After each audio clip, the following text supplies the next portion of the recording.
मराठा आंदोलक मनोज जरांगे पाटील आज बीड जिल्हा दौऱ्यावर आहेत।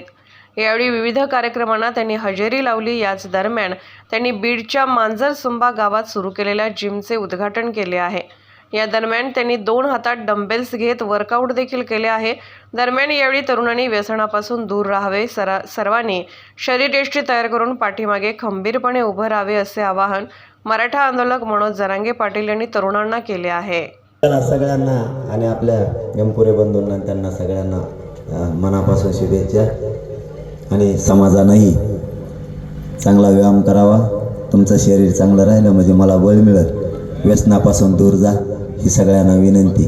हा तरुणच ना, मग बाकीचे काय आले की इकडे सगळ्या बांधवांना पुन्हा एकदा विनंती, व्यसनापासून लांब जा आणि व्यायाम करा, शरीर व्यवस्थित ठेवा। आणि आपल्या या क्लबला मनापासून खूप शुभेच्छा देतो आणि थांबतो। धन्यवाद।